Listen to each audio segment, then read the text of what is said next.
এই যে দেখেন মাটি থেকে ইয়ার দূরত্ব হচ্ছে একদম জাস্ট 2 আঙ্গুল হবে আর কি, পানি উঠে যায় ঘরে। এটা শহীদের রুবেল, ওনার ছেলে হচ্ছে এটা, মানে যে মারা গেছে এটা হচ্ছে শহীদ রুবেলের ছেলে, বুঝছেন? হ্যালো বাবা, এটা হচ্ছে শহীদ রুবেলের ছেলে। আর আপনার মেয়েটা কোথায়? স্কুলে গেছে?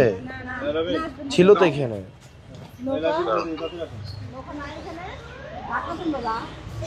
আচ্ছা, আমরা সিদ্ধান্ত নিয়েছি মোটামুটি কিছু জায়গা থেকে আমরা 5 লাখ টাকা ম্যানেজ করতে পারবো না ভাই?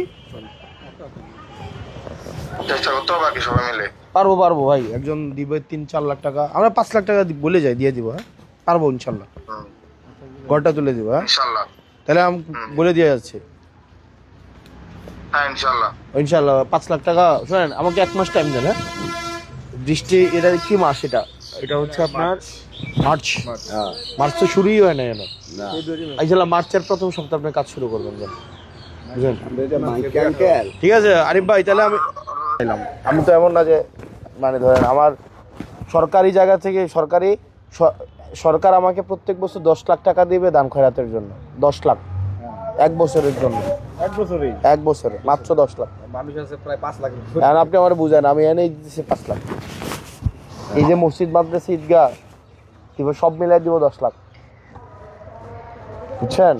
তো আপনি শোনেন, আপনি 5 লাখ টাকা, এর মাঝখানে কিছু আমার বড় ভাইয়ের টাকা আছে।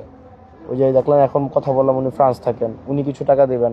একজন আছেন আমাদের ফারুক ভাই, উনি কাতার থাকেন। এই যে আমি যার বাসায় থাকি, জাহিদ ভাই আছে। জাহিদ ভাই চিনেন না? ওই জাহিদ ভাই কিছু টাকা দিবে। আমার বন্ধু শুভ আছে, কিছু টাকা দিবে।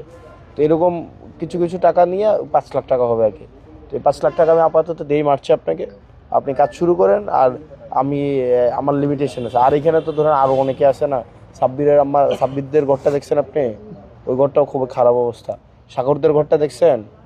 সাগরে ওই যে সাগর গেছেন আপনি? সাগরের ঘর মানে 2 জন মানুষ থাকা যায় না। ইয়াসিনদের বাসায় গেছেন? কারণ আমরা সবাই মিলে একটু করে দিয়ে চেষ্টা করতে হবে, তাই না? চেষ্টা করে নাও বাবা।